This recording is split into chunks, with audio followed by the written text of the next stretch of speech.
Good evening.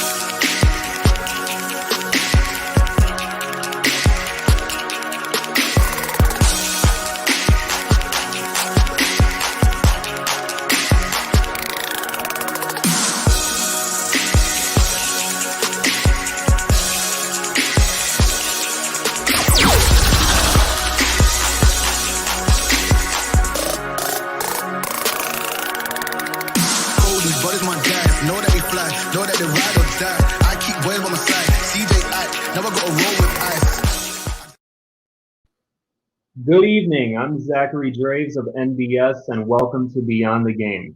It has been an unprecedented time in the world of sports, just this week alone, along with the past several months.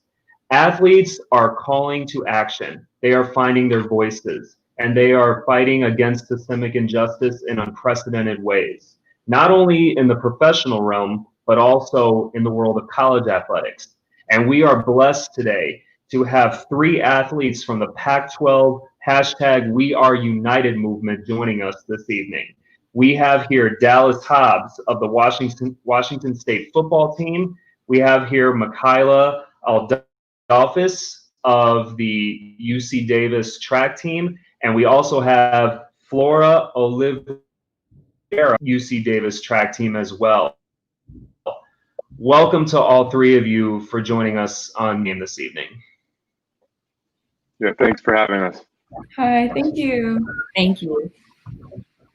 So there's so much to talk about this evening. And the first question I want to ask to all three of you is, first and foremost, just how are you all doing given the circumstances that we're living with and just the week that we've had? You know, we started off with the shooting, the videotape shooting of Jacob Blake, and then we ended the week with the passing of Chadwick Boseman.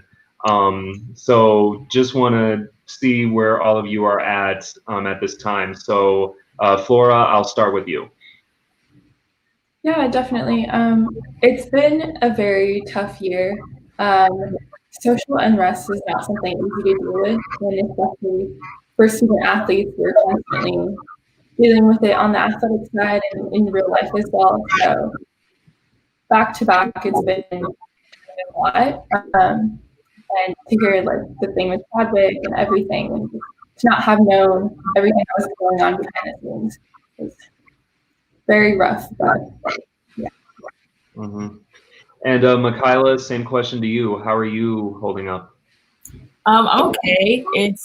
This year has been a lot, so it's been kind of a numbing effect. So as things keep happening, it's just like again and again and again. But kind of ready for things to smooth out and some good to start happening, but still motivated to keep doing work and helping folks out. We're having a hard time, but yeah. And Dallas? Yeah, it's been a crazy 2020, I would say. You know, it's been all over the place in just many cases. So I think a lot of people are, in a way, starting to get numb to a lot of things, but they're still sharing all their emotions. So it's just a pretty crazy year. That is certainly true with all that's been happening just in one time and all in 1 year. Just want to, because you all are very active members in the #WeAreUnited movement in the Pac-12 conference, it all started off with the list of demands that were published in the Players Tribune that got a lot of attention. And the question I want to ask is, what ultimately led to the formation of the #WeAreUnited movement? And I'll go to Dallas. Yeah, so it really started as a collective group, just asking questions with each other. I got introduced to it by my friend Dylan Boyles, who's also from Iowa. He plays football at Stanford. And it just kind of started with the conversation about like what's going on around COVID and all the issues surrounding that. And then we kind of slowly got added in a group chat and started talking to people around the Pac-12 who were voicing the same concerns. And that's kind of how the whole group really got together, just talking through Zoom and sharing really everything that was happening at our school. And it really started through COVID. And then by the time we published our demands, there was really a spotlight put on all the other injustice, economically, racially, and stuff like that was going on, that we felt that we should probably just talk about and put a spotlight on. And that's kind of how our demands were created. Mm-hmm. And Michaela, how did you get involved in the We Are United movement? So technically Davis and like the organization I'm in are not connected to We Are United, but a lot of the people, and I may be echoing, I'm sorry if I am, a lot of people who were involved in We Are United were in this other group chat in the College Athletes United. And so we just helped circulate the movement, and they helped other conferences and organizations kind of see what they should be doing too. So Coalition of African Diaspora Student Athletes is the organization that I'm representing. And so we took from the We Are United movement, we took some of the stuff that they were doing and applied it to schools and other conferences that were involved with our organization, and just helped try to advise those who are trying to do things like hashtag We Are United. So that's my involvement with that. And Flora, I would assume the same was the case for you? Yeah, definitely. So me and Michaela are actually representing the same organization, Coalition for African Diaspora Student Athletes. I'm currently in the Davis chapter where we started the organization, and Mick is running the national chapter where we're expanding to different schools around the country, opening different chapters, and just activating other movements like the We Are United movement. And so tell me about the response that you all have been getting from all of the work that you've been doing at this time, from teammates, coaches, professors, friends, family. What's been the level of support that you all have been getting? And I'll go to Dallas first. Yeah. At first, there was just a situation at Washington State that kind of got a little shaky, just due to misinformed and miseducated on some things. But that all got cleared up, and I've had a meeting with our athletic director and our president, and they're ready to, support and sit in those meetings to listen, and truly understand what we're about and what we're trying to do. So they're going to hopefully sit in some future meetings and really learn more about it. But all around, there's a lot of support. We had a couple areas where it was a little iffy on support, but once you see in the media and you see other organizations, there's definitely a lot of support going around, and that was pretty great. I've been on a couple higher education really panels to discuss student activism and stuff, so that's been really great to talk about those things through a different platform other than sports, but really around students and advocacy for just social change and injustice. Mm-hmm. And Flora, what about you? What's been the support that you've received? There's definitely been a little bit. Most of the support has come from friends, people, peers, athletes who are not people of color, just wanting to learn more, maybe how to help. We get that question a lot. How do we help as non-people of color? So it's been really nice to see that support. It's been a little bit overwhelming getting it from so many sides, but yeah, athletics has also given us a lot of support. We are working with them to do quite a few projects at UC Davis in which we help student athletes have a better time during coronavirus and during all of these like social injustices. So, yeah. And Michaela? For me, being removed from like the team and like I'm not a student athlete anymore, mine has been more of the support for the student athletes. So talking to a lot of professionals on how to guide student athletes and how to help them in the ways that they need it.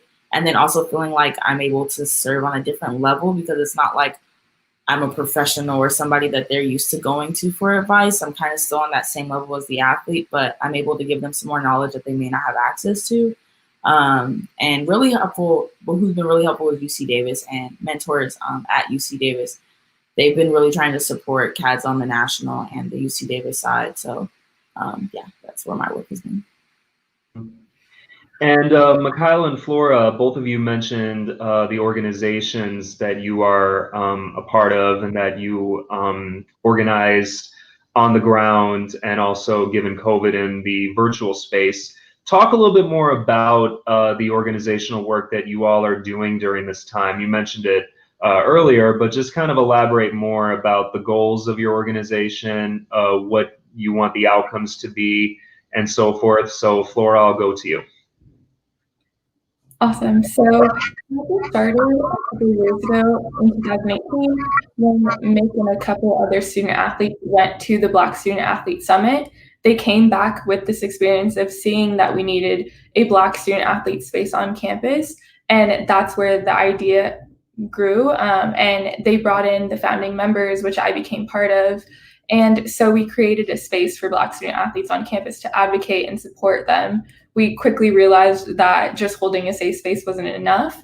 And so we changed our goals and we aligned more to educate and provide resources while also advocating for these student athletes. So now we've been focused on several projects such as developing fueling stations and dealing with food scarcity on campus, while also going to a national side of things and evaluating how other schools are and how they're doing there.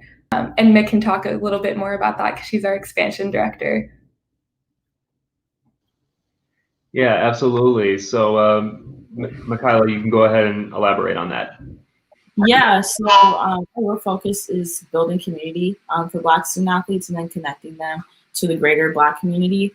That is done in a few ways. So like Flo said, we focus on education and then connecting them to resources or creating those resources for Black student athletes. Our focus with National right now is making sure that as many schools as possible, and our main goal is all schools, to have a Black student athlete organization on their campus. We have CADSA chapters that are starting, but even if that isn't a CADSA chapter, it's just your own type of organization. We just want every school to have that space and those people who are there to advocate for student athletes, support them, create safe spaces, and still share resources with them. So that's the work we're doing on the national side right now. We just started national this summer.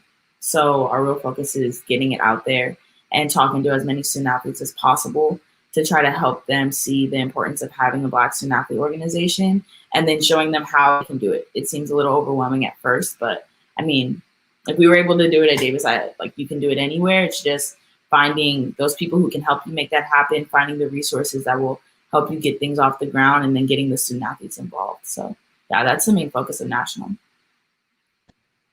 That's awesome. That's awesome. And I like the approach that you start off on your campus. You start off with the people that you see every single day and you interact with every single day, and build that coalition right then and there, and then expand to the national level, and expanding that organizational power, which is really extraordinary. So bravo to the both of you for the work that you are doing.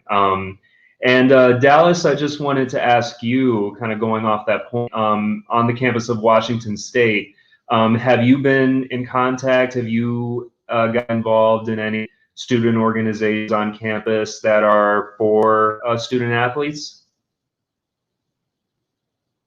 Yes. So I just recently became the SAC rep for Washington State football, and that's just our athletic organization, where it's kind of my job to relay the message to the football of what's going on in athletics, as well as using their voices to go through me and really voice the concerns happening.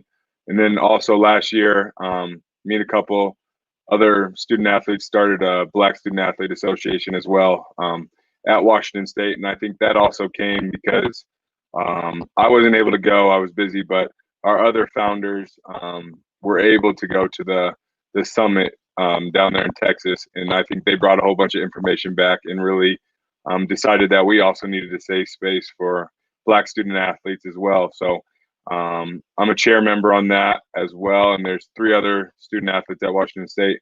And I think it's actually been a really great experience. We got slowed up due to COVID, but once we got our feet back, we started having meetings every other week with student athletes. We also had 3 other ones that were with staff and administrators in athletics to really listen to what we had to say around the George Floyd situation and all that stuff. So that's kind of really what we've been talking about recently, police brutality, and just really anything that's really involving all the racial issues going around in the world right now. So I think it's been a good time, and we're going to continue to, host Zoom calls and really try and host more meetings to talk about things like this. That's awesome. That is really awesome work that you're doing, and much respect to you for doing that. And I just wanted to point out the University of Texas at Austin, they host a Black Student Athletes Summit at the beginning of every year where they bring in athletes and academics and advocates and other students to engage in workshops and conversations, panel discussions, and presentations on addressing the needs and concerns of Black student athletes. And I just wanted to get your take on going back to what's been happening this week. Obviously, you've all heard of what happened in the NBA, where the Milwaukee Bucks and pretty much every other NBA team decided not to play during the playoffs down in the bubble in Orlando in response to Jacob Blake in Kenosha, Wisconsin. The WNBA did the same thing, and then also teams in Major League Baseball and the NHL sued by not playing their games in response to what happened. What was your reaction to that? And I'll go to Michaela first for that. So I guess there's 2 answers. I mean, my reaction to the shooting kind of, again, it's a little bit of a numbing thing, but at the same time, it's upsetting because it's just like how many times this is going to happen. But then seeing how a lot of professional athletic teams reacted and what they did with their platform and their voice, it was motivating and it brought hope. And it just made me think, okay, well, if they're able to put it out there that this is an issue, it can't be ignored. But then at the same time, it's like, okay, but what is that going to do? It was the response after not playing. The NBA was like, we're starting back, but we have these demands or we have these commitments that we're going to stick to in order to support the movement and support communities, especially the opening up the arenas for voting. I thought that was like a big thing because it's like, it's more than just, well, let's just stop playing and pause everybody's entertainment, but it's actually action. And I think that's important. It has to be more than just performative. It has to actually be something being done. And so I appreciated the NBA doing that and all the professional teams just taking a moment of like silence or a moment to just take a break and be like, this is what's really going on and we need to pay attention to this, not these games. So I appreciated it, but I really appreciate the action that's coming from them taking a break. Yeah, and Flora, what was your reaction? It was shocking, to say the least, because I think everyone has this idea that politics should be removed from the court, should be removed from athletics. And that's just not the case. We're humans. We engage in politics. We engage in like social justice just as much as everyone. But there is that layer of expectation that we won't bring it to the field or bring it to the track, bring it to the court, So it was amazing and shocking all at the same time to see these people who are so big that we watch and see every day on TV do something like this to represent our community and show that there is a problem, that we're all dealing with it, and to put their work and their careers on the line for it. That was just, it was inspiring, honestly. Mm-hmm. And what about you, Dallas? Yeah, so I am in the same boat. It's numbing at this point that this continues to happen, which shows that a lot of stuff previously was performative activism, not a lot of action was happening with it. And I think that's something that really needs to be talked about, and we really need to educate people in the correct way so they can really understand what's going on, because a lot of people are making assumptions about things and aren't truly informed on some things. So I really think more action does need to be done, and that starts, it can start right here on the college level, making sure that everyone's voting, and hopefully we can put something in place that all college athletes can vote, and hopefully, like the NBA, they turn their facilities into polling places. If we can do something like that, it'd be amazing, just because there is a lot of younger, 18 and up college athletes that definitely can vote, but don't vote due to restrictions or a lot of knowledge they don't have. So I think that can be something that's very important on this side of things, to really start making some action. And it really shows that college athletes, professional athletes, we do have a major platform that we can speak on. And you've really seen that recently, just everyone speaking up for things. So we have a platform, and we really need to use it to help create change and create forms of action. Absolutely. And I also saw that there was the response or the actions taken by the NBA trickle down to the college level. The Duke men's and women's basketball teams held a rally on their campus. The Mississippi State football team boycotted practices to engage in protest. And then yesterday, the Ole Miss football team engaged as they canceled their statue of a Confederate soldier, and they were shouting "No justice, no peace," which I personally thought was very powerful and profound, just given the context of where they're at in Mississippi, and where they were engaging in the protest and so forth. What do you see that going forward at the college level? Do you see that strengthening, just growing, as Dallas said, leading to the potential of voting places being orchestrated on campus and elsewhere? Where do you see the movement of college athletes looking ahead? And I'll go to Flora for that. I think looking ahead, there's a lot that we can do. Like Dallas said, we can focus on voting, we can focus on education, specifically for organizations like CADSA, like ours. I think we're looking at making sure every student athlete has a space on campus and has their mental health supported, because with all of this, that is going to be taking a toll on us, whether on the field or whether in school, wherever we are. So I can see a lot more action, a lot more groups popping up here and there, and just really taking care of their athletes. Mm-hmm. And Michaela, what about you? I think the activism that's coming from college students, college student athletes, is big, and it's going to continue to grow.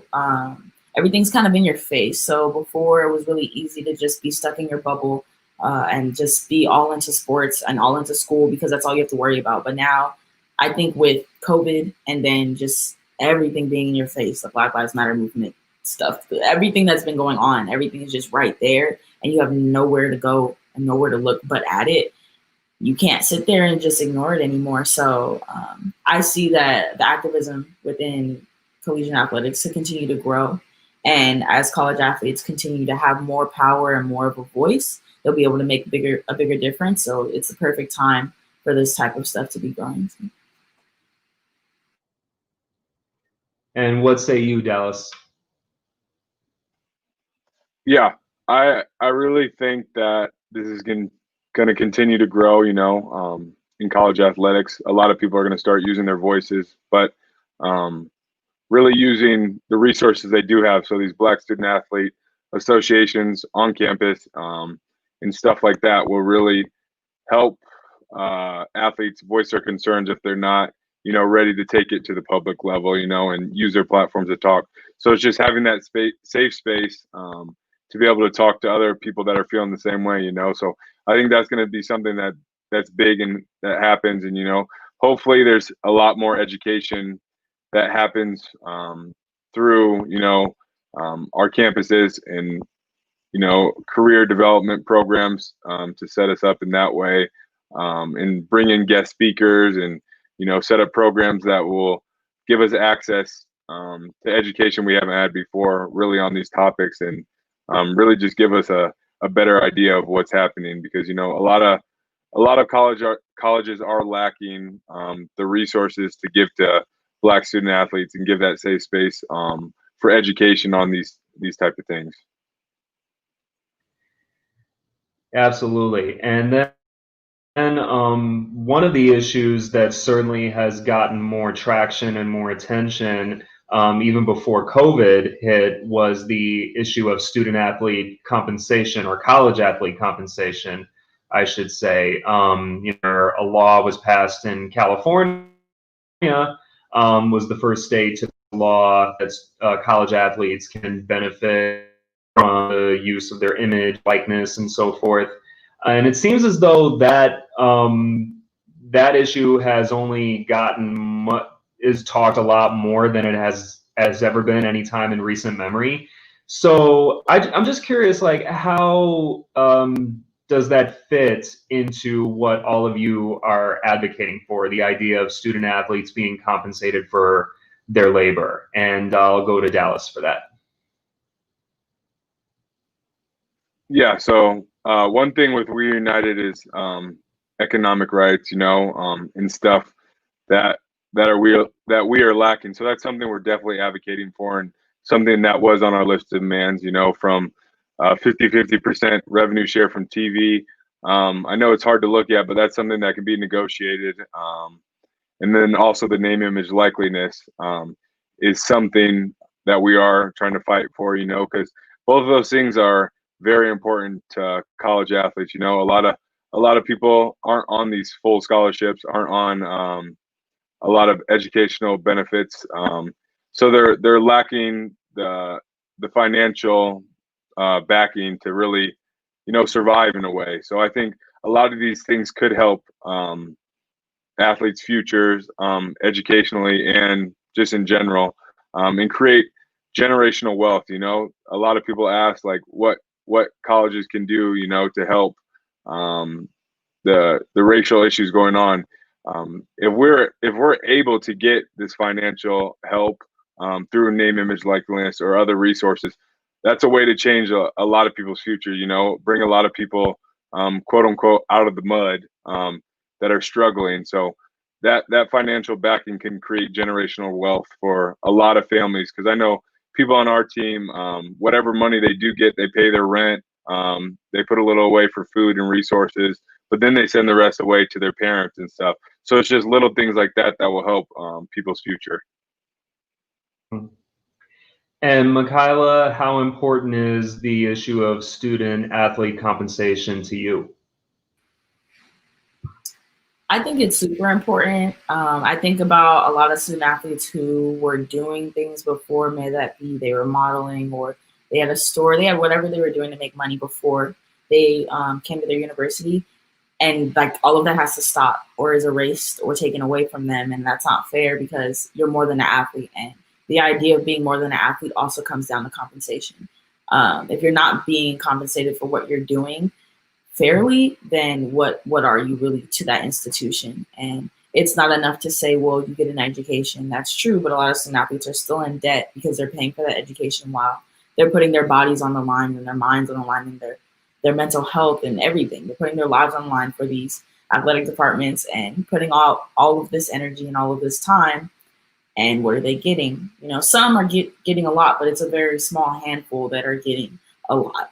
The very small handful who the public really sees, they assume that's all student athletes, when that's not really the case. So I think it is really important that the situation with college athletics and compensating the student athletes, it definitely needs to change. But for me, I look more at, okay, you're going to compensate the student athletes, but the overcompensation of coaches and athletic directors at some of the bigger schools, that really needs to be looked at, because I don't think it's fair to assume that athletic departments or universities can afford to pay student athletes and still afford to pay these coaches and athletic directors as much as they do.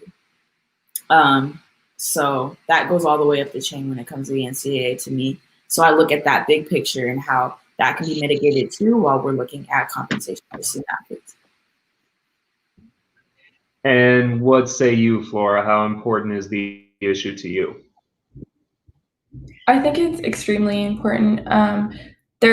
This country and NCAA sports in general has had a foundation that has grown through the exploitation of people of color, and especially Black people and Natives. So it is very important to look at the foundations of those structures and institutions and really try to change that. And I think name, image, and likeness is a way to do that, in a sense, to kind of give back to the people who are struggling, who have continuously worked and served for this country and for these institutions, but have received little to nothing from it. Like Michaela said, it is really important to evaluate and know that all student athletes are not on scholarships, are not receiving payment, and coaches are getting this exacerbated amount of money at big institutions when we could be helping student athletes who are struggling to just make it by paying rent, just make it with food, and struggling just to make ends meet in general. So I think it's really important to discuss this. And on CADS's side of things, the national side, we actually took it upon ourselves to join Cory Booker for a conversation on name, image, and likeness, in which we held meetings and held a live meeting actually to discuss this and create a bill which will be developed more in November. That's incredible. That is incredible, and I'm glad you pointed that out. That there is federal legislation that has been introduced. Cory Booker led the way on that. That was essentially like a student athlete bill of rights that included name, image, and likeness in that legislation. And that's just extraordinary. And I love how all of you as athletes, as collegiate athletes, really are telling the story of what many college athletes, and especially Black college athletes, go through, under the current system of the NCAA as it has been designed. And that really is shedding light on a reality that has been largely ignored or brushed under the rug for so many years. So we're just about out of time for this evening, but the final question that I do want to ask each of you is, what would your advice be to other collegiate athletes, other student athletes who want to get involved in social justice and who want to work with all of you, amazing work that you all are doing? So I'll go to Michaela first. I would first say, we're here. CADSA is everywhere. Like, you can find us everywhere: Twitter, Instagram. It's CADSA_national on Twitter and CADSA.national on Instagram. Or you can look at our website, CADSAnational.org. We are here to help support student athletes. We're here to help hold your hand through all of it, give you the resources to learn how to organize and how to make everything flow. But beyond just organizing for yourself, educate yourself, reach out to those people who are involved. For myself, I was a sociology and African American studies double major. And so a lot of my teammates and friends would come to me to get advice and just to ask, like, what is this about? Ask for things to read, ask for places to go to learn more. And so I would really suggest to reach out to your resources. We are a resource. Reach out to your professors, talk to your coaches. There's people who know a lot of things, and unless you go and talk to them and let them know you're interested, you'll never know. So that would be my advice for anyone who wants to get involved in advocacy work, social justice work. And like I said, CADSA is here to help with anything. Yeah. Awesome. And Dallas, what would your advice be to other college athletes who want to get involved?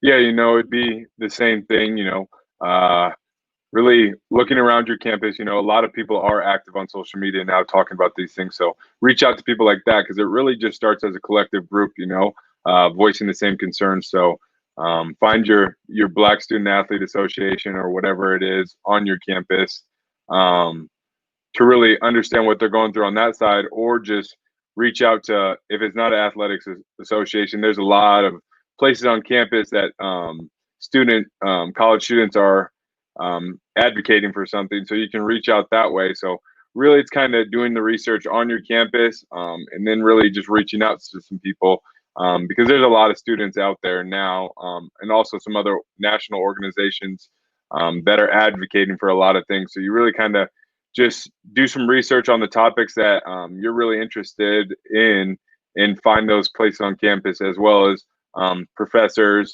administrators, and to that extent, anybody that you see is really involved in something. So I think just reaching out to people is the best way to really connect. And Flora?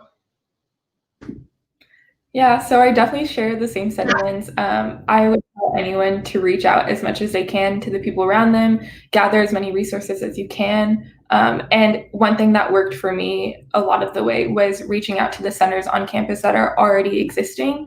Either it's a women's center or an LGBTQIA center, and just asking them how they completed their trainings, if there are conferences that they can go to, anything under the moon that they can just offer you. And another thing was going to the Black Student Athlete Summit. That was monumental in my growth in leadership. And I would definitely recommend any student athlete who wants to progress in their leadership to go to those conferences.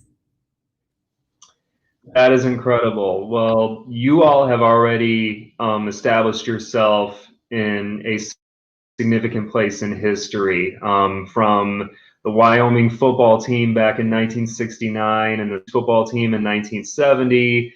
I mean, we can go down the list. The North Carolina football team in 1992, Missouri, and certainly Missouri in 2015. I mean, we can go down the list of male and female collegiate athletes who have organized, mobilized, and gotten involved in social justice. And so you all are part of a great tradition. So keep up the good work. We really need your voices during this time, and appreciate all of you for taking the time to join us this evening and offer your resources, offering your commentary, and keep up the good work. Thank you so much. Thank you. Thank you. You're very welcome. You're very welcome, everybody. Thank you all for joining us. And thank you all for watching. I'm Zachary Draves of Nuts and Bolts Sports. Have a great evening, and peace, love, and justice.